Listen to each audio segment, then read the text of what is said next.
관련 이슈 계속 터져나오고 있어서 제가 뭐 최근에 자주 사실 이게 또 제 전문 분야여가지고 자주 소개를 해드리고 있는데 오늘도 또 그 우크라이나 파병 문제 지금 여러 가지 설들이 나오고 있어요.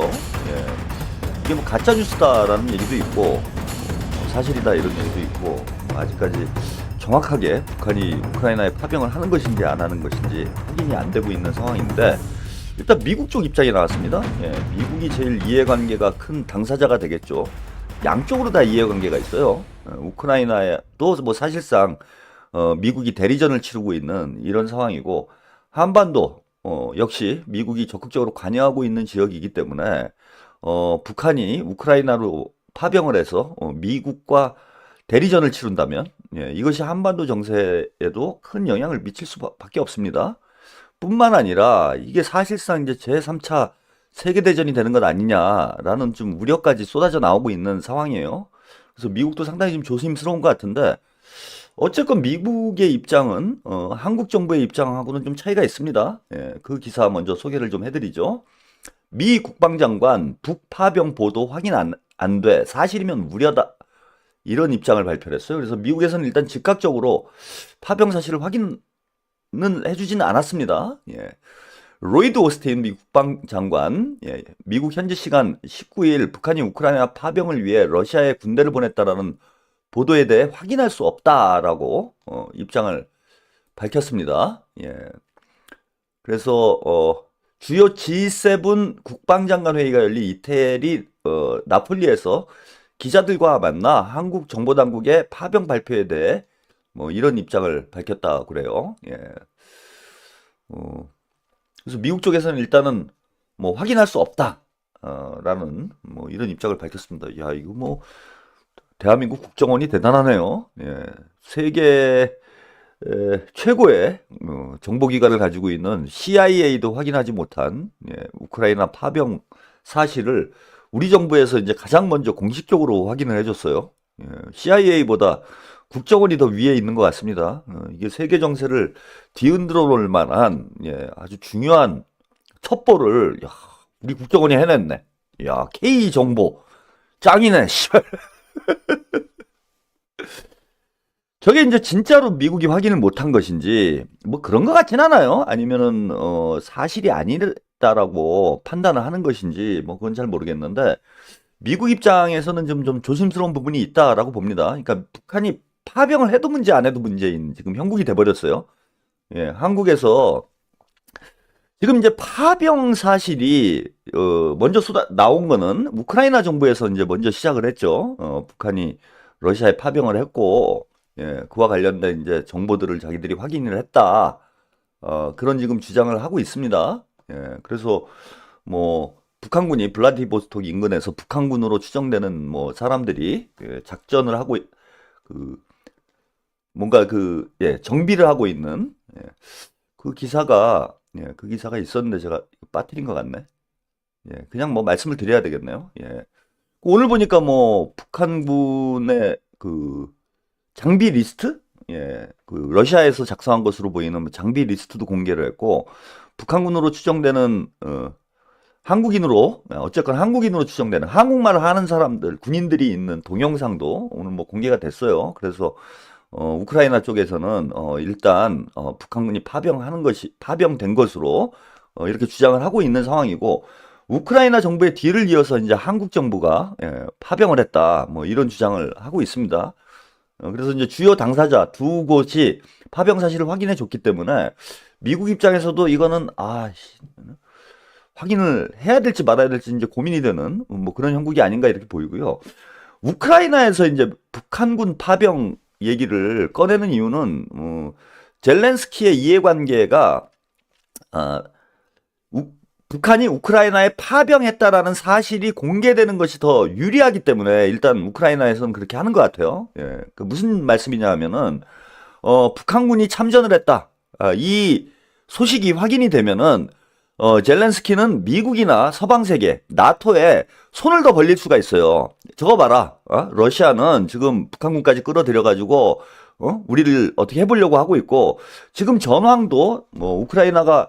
조금씩 불리해지고 있는 그 약보합세, 예, 우크라이나의 약보합세 정도의 상황이라고 그래요. 그래서 러시아군이 약간 우세한 이런 정도 이제 전황인데 여기에 이제 북한군이 관여를 하게 되면은 전세가 기울을 수도 있다. 뭐 이런 분석들도 나오고 있습니다. 그래서 게임 체인저가 될 수 있다.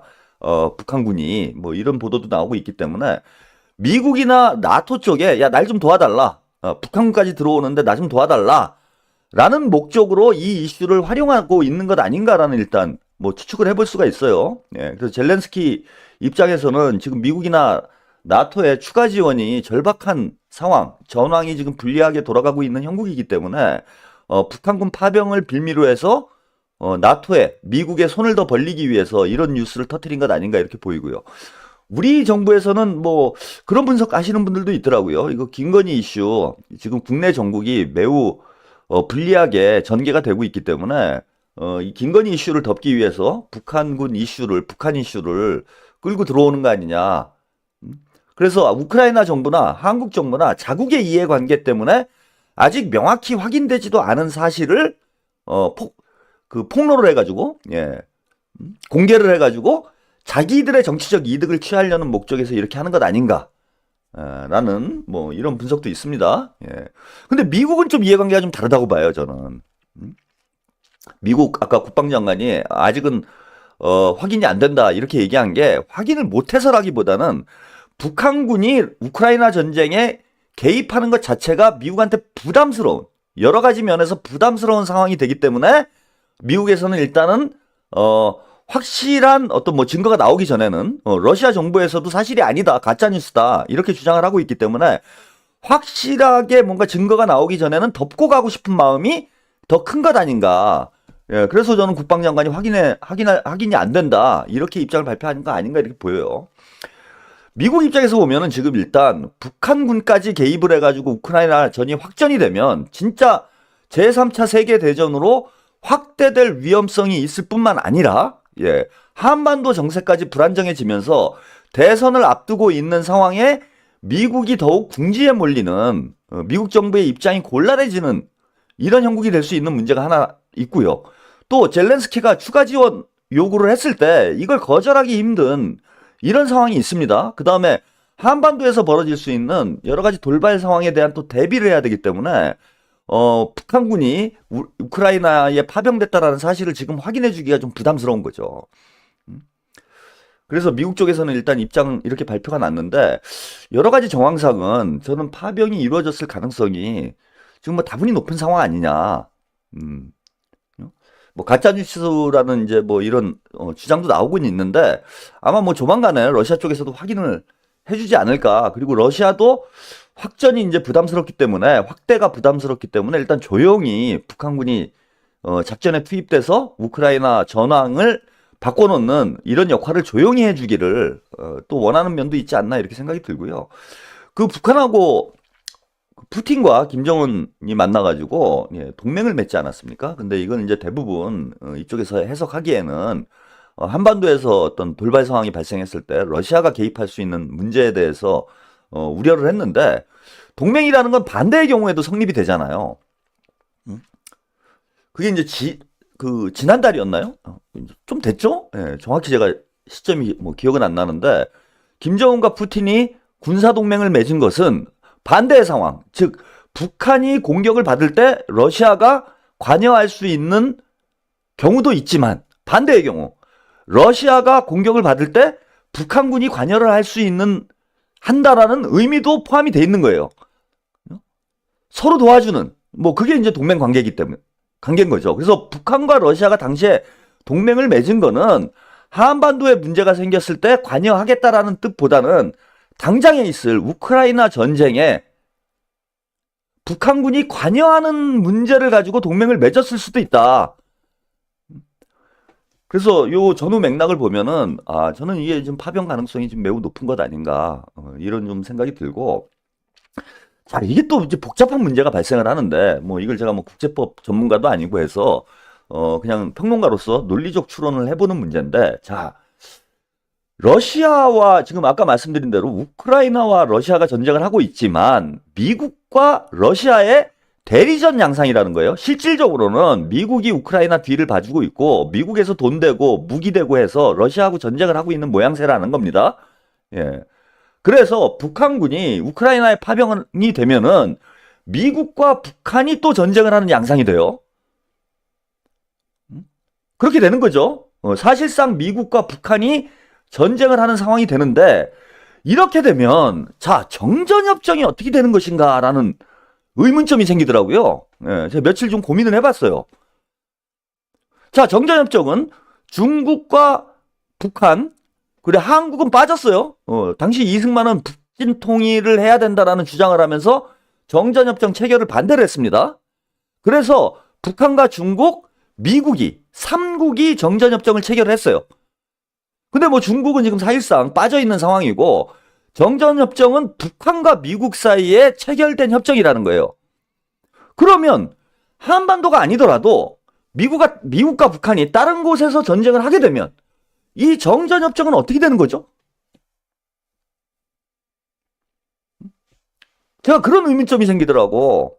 그러니까 북한에서 이미 적대적 두 개의 국가다라고 선언을 하고, 예, 선언을 했고, 뭐 한국하고는 이제 뭐 더 이상 뭐 마주하기도 싫다. 김정은 위원장이 이런 말까지 했는데, 자, 한국은 이제 빼놓는 거예요.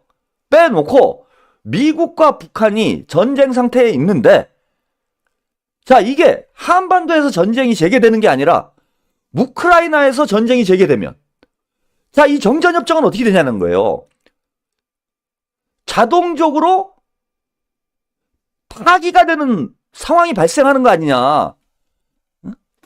물론 지금 우크라이나에 뭐 미군이 직접 들어가가지고 전쟁을 하고 있는 형국은 아니어서 뭐 법률적으로 복잡한 문제가 생길 수 있습니다. 근데 젤렌스키는 북한군이 파병했다라는 것을, 북한군 파병을 빌미로 해서 미국을 더 적극적으로 우크라이나 전쟁에 관여시키려는 의도를 가지고 계속 이 뉴스를 쏟아내고 있는 상황이에요. 그리고 북한군이 만약에 관여를 해서 우크라이나 전황이 젤렌스키에게 불리하게 돌아간다면, 자, 미국이나 나토도 뭔가 결단을 해야 돼요. 손을 떼든지 아니면 더 적극적으로 베트남 전쟁처럼 더 적극적으로 관여를 하든지 둘 중에 하나를 선택을 해야 되는데, 만약에 우크라이나에서 미국이 손을 뗀다, 확전될 게 두려워서, 즉 북한하고 정전협정이 깨지는 게 두려워서 적극적 관여를 하지 않고 손을 떼는 방향으로 가버린다 그러면 미국의 팍스 아메리카나라고 하죠. 예, 미국 중심의 이른바 평화체제, 이건 뭐 평화체제라고 얘기할 수는 없지만 미국 중심의 세계 질서가 급격히 붕괴되면서, 예, 냉전 이후에 형성돼 있는 1급 체제가 이젠 다급 체제로 전환되는 세계적 수준의 질서 변동이 초래될 수밖에 없다라는 거예요. 그걸 또 미국이 받아들일 수가 없지. 수용이 안 되지. 이렇게 되면은 미국도 어쩔 수 없이 빨려 들어가는 거예요, 이제.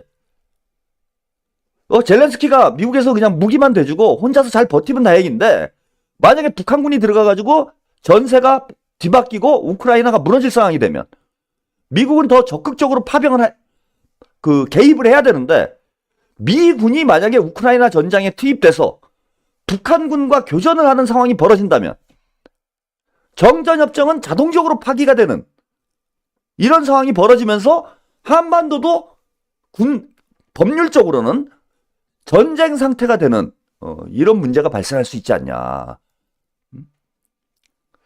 뭐 그런 생각을 좀 해봤습니다. 그래서 이걸 지금 이게 뭐 단순한 문제가 아니에요. 예, 북한이 뭐 제가 어제도 말씀을 드렸는데 정세현 전 통일부 장관이 다스베이더 나와가지고, 예? 그 수준 낮은 얘기를 좀 하시더라고. 제가 뭐 민주당의 원로분을 그렇게 평가하는 게 좀 뭐 시건방지긴 하지만 그래도 뭐 쓴소리 할 땐 해야 됩니다. 그 수준 낮은 평가를 한다라는 게 뭐냐면 북한이 돈 벌러 간다. 그건 대단히 뭐 저는 저차원적인 지금 분석이라고 봐요. 그 정도 수준의 문제가 아니다 지금. 그리고 또 한 가지 더 나아가서 말씀을 드리면은, 자, 북한과 미군이 교전 상태가 됐을 때 한반도에서, 자, 러시아도 자동 개입이 되잖아요. 우크라이나 전장에 북한군이 파병을 했는데 한반도에서 전쟁이 터졌는데 러시아가 나몰라라 한다?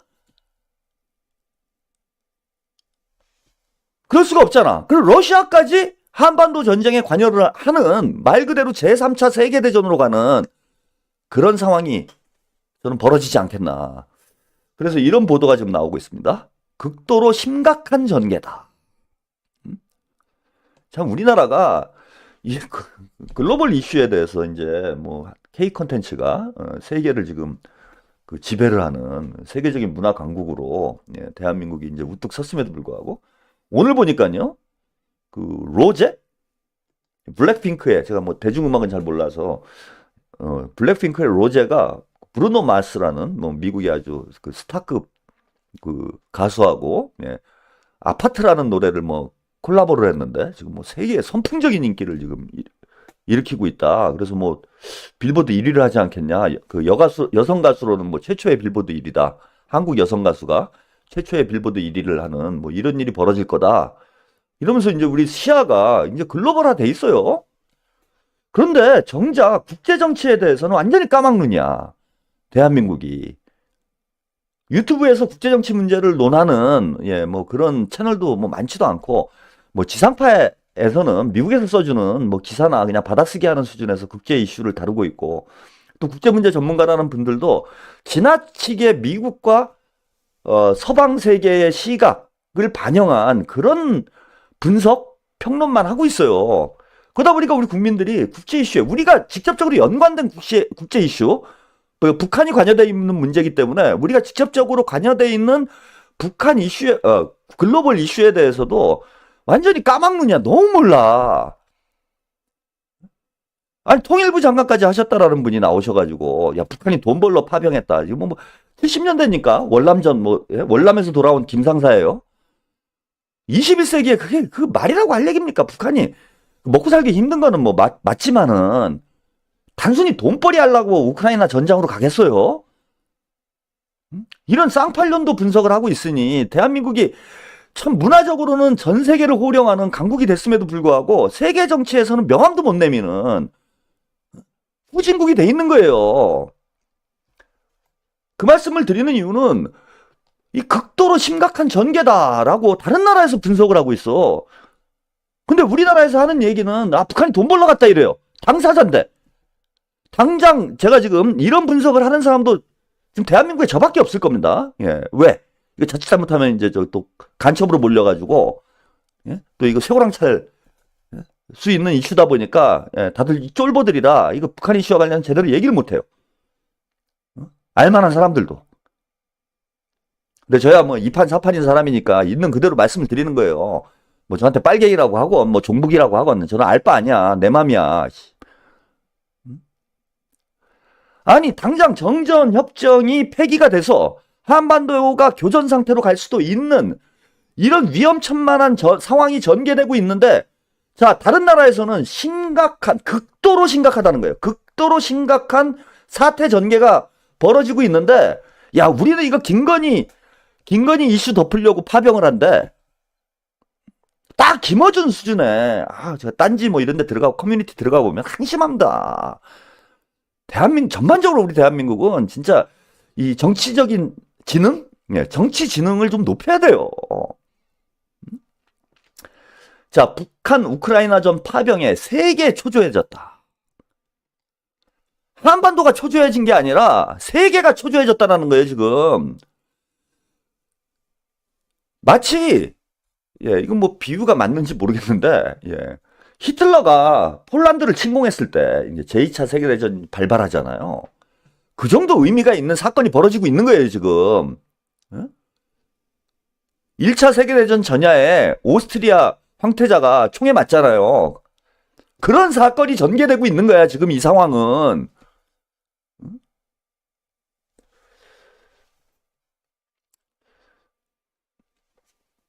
자, 지금 그래서 그 전 세계 전문가들의 이제 그 여러 가지 분석들을 담은 좋은 기사예요. 연합뉴스에서 나온 기사인데 국내에서 그냥 요게 이제 아까 말씀드렸던 북한군으로 추정되는 사람들이 군복을 입고 러시아군 장비를 보급받고 있는 북한 병력이다. 해서 우크라이나 군이 공개한 사진 자료, 영상 자료를 캡처한 이런 내용입니다.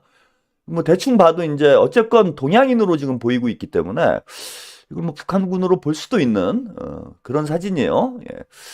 자, 지금 어떻게 분석을 하고 있는지 좀 살펴보도록 하죠. 영국 포츠머스대 전쟁학 부교수 군사 전문가 프랭크 레드위지라는 사람이요. 영국 매체와의 인터뷰에서 예. 자, 러시아는 북한군을 경험이 없는 최전선 전투에 투입하기보다는 공병 업무, 트럭 운전, 참호파기, 차량 수리와 같은 지원 역할에 이용할 가능성이 더 크다고 예상을 했다. 이 사람이 좀 그 북한 상황을 좀 잘 모르는 것 같아요. 예, 그 폭풍군단에서 최정예 12,000명가량이 지금 파병되는 것으로 일단 국정원에서 파악하기는 그렇게 공개가 됐습니다. 예, 이런 사람들이 이른바 특수전부대 전력인데 이 사람들이 후방 지원을 위해서 투입이 된다? 그러니까 국정원의 정보가 맞다라면은 요 분석은 조금 현실하고 거리가 있는 분석인 것 같습니다. 근데 아무튼 레드위지는 러시아군은 러시아를 하지 못하는 대규모 병력을 원치 않을 것이라고 생각한다. 러시아인들이 일을 하는 방식을 고려하면 만약 그들이 최전선 근처에 있다면 그들은 빠르게 패배할 것이다. 그래서 북한군이 관여를 하더라도 지원 병력에 그칠 것이고 최전선에 투입이 되면은 경험이 없기 때문에 뭐 큰 역할을 하지 못할 것이다. 이런 분석을 했습니다. 그다음에 미국의 네이비실 출신의 군사 전문가 척 파라도라는 사람이요. 키우 포스트에 뭐 글을 쓴 모양입니다. 북한군이 러시아군과 함께 직접 전투에 참여할 가능성은 현재로서는 낮아 보인다. 현 정보에 기반했을 때 도네츠크에 있는 북한 부대는 북한 전략군 미사일 병사, 기술자, 로켓포 전문가가 포함이 돼 있다. 예. 몇몇 전투 공병, 경비부대, 소규모 북한군 특수작전군 파견대가 보병 자문 역할로 이용될 가능성이 있다. 그래서 이 사람들 일단은 뭐 지원 병력 정도 수준으로 분석을 하고 있어요. 또 북한군의 전투 능력과 관련해서는요. 우크라이나군은 10년 이상 전투 경험이 있는데다 북대서양 조약기구 최정예 부대들로부터 훈련을 받았다. 반면 북한군은 70년 전 1953년 한국전쟁 휴전 이래 대규모의 실제 전투 작전을 벌인 적이 없다. 이런 주장을 했습니다. 요거는 이 사람이 뭐 이제 전문가라고 하지만 별로 전문성이 떨어지는 얘기예요. 북한군이 최근에는 전투 경험이 있는지는 제가 잘 모르겠는데 1960년대, 70년대만 하더라도 뭐 아프리카나 제3세계 지역에 뭐 군사 고문단이나 실제 용병을 파병을 해가지고 활약을 했던 뭐 이런 여러 가지 정황들을 확인이 되는 자료들이 있고요. 베트남전에도 북한이 개입을 했죠. 그래서 베트남 국립묘지에 가면은 북한군인들 묘지가 있다라고 합니다. 요즘 뭐 베트남 여행 가시는 분들, 뭐 국립묘지를 방문하시는 분들은 뭐 많지는 않을 것 같은데, 예, 가보시면 거기 북한군으로 추정되는 그런 묘지들도 확인이 된다고 그래요. 특히 뭐 베트남전 영화를 보면은 베트남이 베트남 그 당시에 뭐 베트공이라고 그러죠. 예, 베트공이 이제 땅굴을 파고 게릴라전을 하는 뭐 이런 장면들을 영화를 통해서 많이 보셨을 텐데 그 이른바 땅굴전을 북한에 이제 그 북한군이 가서 기술 이전을 했다 뭐 이런 얘기들도 뭐 파다한 얘기입니다. 그래서 뭐 최근 21세기 들어서 북한군이 실전 경험이 있는지 없는지는 잘 모르겠어요. 근데 1953년 이후에는 실전 경험이 없다? 이거는 좀 사실하고 좀 다른 주장이 아닌가 이렇게 봅니다. 그래서 요 두 사람은 일단 북한군이 파병이 되더라도 적극적인 역할을 하긴 힘들 것이고 후방 지원 정도 역할을 할 것이다. 뭐 이런 정도 분석을 했습니다. 그런데 이제 다른 역할을 다르게 분석하는 사람들도 있어요. 미국의 외교안보 싱크탱크 랜드 연구소 뭐 아주 뭐 대표적인 안보 싱크탱크입니다. 미국의 브루스 베넷 선임연구원 연합뉴스와 인터뷰를 했는데요. 북한의 파병으로 우크라이나 전황이 러시아에 유리하게 바뀔 수도 있다. 뭐 이런 분석을 했다고 합니다. 북한군이 전투 경험이 없을 수도 있으나 그들은 신병이 대다수인 러시아군과는 다르다. 그들은 오랫동안 군에 있었고 결속력이 있다. 그들은 그곳에 가서 상당히 강할 수 있다. 현재 러시아가 약간 우위에 있는 교착 상태다.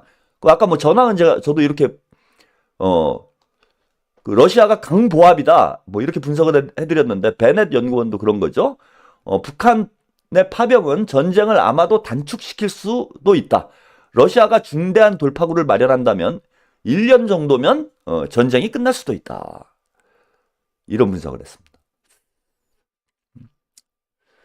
자, 프랭크 레드위지라는 사람은요, 우크라이나가 이미 엄청난 압박을 받으며 전장에서 지고 있는 국면에서 북한군이 가세한다라는 점을 주목을 했다. 이미 이제 전세가 러시아 쪽으로 좀 기울고 있는 형국이라는 거예요. 여기에 이제 북한군이 관여를 하게 되면은 무게 추가, 확실히 러시아로 기우는 게임 체인저의 역할이 될 수도 있다라는 겁니다. 자, 현 상황은 그들에게 매우 위험하다. 향후 몇 달에 걸쳐 그리고 앞으로도 진짜 나아갈 방법이 없다. 어떤 분야나 역할에서든 러시아군의 증강은 우크라이나인들에게는 불리할 것으로 피해를 줄 것. 이렇게 분석을 했습니다. 자, 우크라이나 쪽에서는 지금 제3차 세계대전을 운운할 정도로 긴장하고 있는 분위기라고 합니다. 자, 우크라이나 젤렌스키 대통령 세계 대전을 향한 첫 단계다. 우크라이나 외무장관 북한이 무기와 인력으로 러시아의 침략을 돕고 있다. 러시아가 북한을 전쟁 당사자급으로 참여시켜 침략을 심각하게 확대하고 있다. 이런 주장을 했습니다. 자, 그러면서 북한군 가세에 따른 상황 변화 때문에 파장이 일어났던 나토군은 우크라이나 파병론이 다시 고개를 들 수 있다. 제가 아까 뭐 말씀드렸던 얘기죠. 이대로 놔두게 되면 안 그래도 지금 우크라이나가 조금 불리한 이런 전황인데 만약에 북한군이 관여해서 전세가 러시아 쪽으로 급격히 기울게 되면 나토에서는 고민을 해보지 않을 수가 없는 거예요. 이 상황에서 손을 떼면은 유라시아 대륙의 패권이 러시아, 중국, 북한, 북방 3국으로 무게중심이 확 기울어져 버리는, 그리고 미국은 이빨 빠진 호랑이가 돼버릴 위험성이 있습니다. 그러면 어쨌건 젤렌스키가 버틸 수 있도록 도와야 되는데 그러면 결국은 파병밖에 없는 거 아니냐. 그 나토에서 우크라이나에 파병을 하게 되면은 이거 사실상 제3차 세계대전과 다를 바 없는 이런 형국이 되는 거죠. 마크 리터 나토 사무총장, 현재까지 우리의 공식 입장은 확인 불가이다. 물론 이 입장은 밝힐 수 있다. 크리스토프 로모안 프랑스 외무부 대변인, 만일 이 정보가 확인되면 이는 극도로 우려스럽고 심각한 전개다. 자, 북한은 잭 파러라는 사람은요, 북한은 북한군의 전투 배치가 국제적 긴장을 극도로 높일 위험이 있고 서방군과 직접적인 충돌로 이어질 가능성이 있다는 것을 인식하고 있다. 이는 러시아와 북한이 피해가기를 바라는 상황이다. 그래서 더 적극적으로 전투 상황을 북한군이 만들지는 않을 것이다. 이런 좀 분석도 있습니다. 이 뒤에는 이제 국정원에서 발표 나온 이런 정도 내용이에요. 자, 상황이 이제 매우 복잡하게 전개가 되고 있죠. 요 지금 해외 반응을 보니까 여러분들이 조금 더 현재 이게 어떤 문제를 확대시킬 수 있는지 좀 피부로 느끼실 수 있는 그런 전문가들 보도 연합뉴스에서 잘 요약해갖고 보도를 했습니다. 물론 북한군 투입 자체가 지원 병력으로 그칠 것이고 이게 확전되는 것을 러시아 측에서 그닥 선호하지 않기 때문에 최전선에 북한군이 이제 배치될 가능성은 좀 낮다라고 보는 전문가도 있지만은 러시아가 벌써 2년 넘게 우크라이나하고 전쟁을 하면서 여러 가지로 지금 피로도가 높아져 있는 상황이에요. 그리고 이제 전쟁을 끝낼 수 있는 그런 어떤 교두보를 확보하고 있는 상황에 북한군이 이게 활력을 불어넣을 수 있는 이런 요소가 될 수 있다, 러시아군에. 그래서 전황이 급격히 러시아 쪽으로 기울고 젤렌스키가 패배를 하게 된다라면 미국과 나토는 유라시아 대륙에서 입지가 급격히 약화될 수밖에 없죠. 그래서 지금 푸틴이 어떤 결정을 하느냐에 달려 있는 것 같은데 제가 판단하기에는 뭐 국정원의 정보가 맞다면 이른바 폭풍군단의 최정예 부대 12,000명이 파병이 되는 거라면 전세를 결정적으로 전환시킬 수 있는 병력, 그죠? 그럼 전투 병력을 파병했을 가능성이 상당히 높다는 거예요. 이렇게 되면은 전세가 어떻게 전개될지는 아무도 장담할 수 없는, 즉 러시아 쪽으로 무게중심이 크게 기울 수 있는 그런 형국이 될 가능성이 저는 오히려 높다고 봅니다. 그렇게 되면 자, 나토에서는 아까 말씀드린 대로 결단을 해야 되는데, 만약에 나토가 파병을 결정한다? 이렇게 되면 제3차 세계대전에 준하는 젤렌스키가 얘기한 대로 제3차 세계대전의 첫 단계에 들어가는 상황이 되겠죠. 물론 미국도 지금 여러 가지로 국내 상황도 그렇고 뭐 또 팔레스타인, 이스라엘 간의 전쟁도 그렇고 한반도 상황도 그렇고 우크라이나 전쟁에 직접적으로 관여하기에는 뭐 군사적, 정치적 부담이 좀 큰 상황이어서 파병을 결정하기는 쉽진 않을 거예요. 근데 파병을 결정하지 못하면은 우크라이나를 잃는 수가 있다. 그러면 미국의 패권이 하루아침에 무너져 내리는 이런 상황이 될 텐데, 자, 이래도 죽고 저래도 죽는 상황이면 과연 미국은 어떻게 결정을 할 것인지. 이게 이제 새 글로벌 정치에서는 가장 중요한 문제가 되겠죠.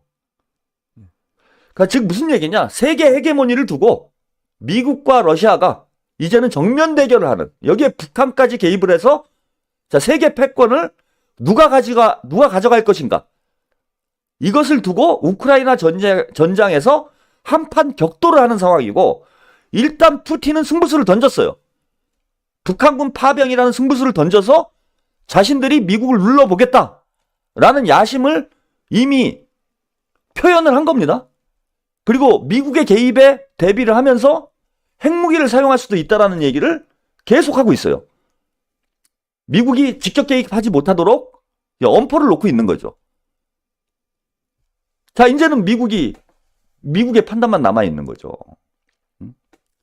과연 미국도 강수로 나갈 것인지, 아니면 여기서 백기를 들고 우크라이나를 포기하고 조용히 미국의 시대가 저무는 걸 지켜볼 것인지, 저는 그런 기로에 서 있다라고 봅니다.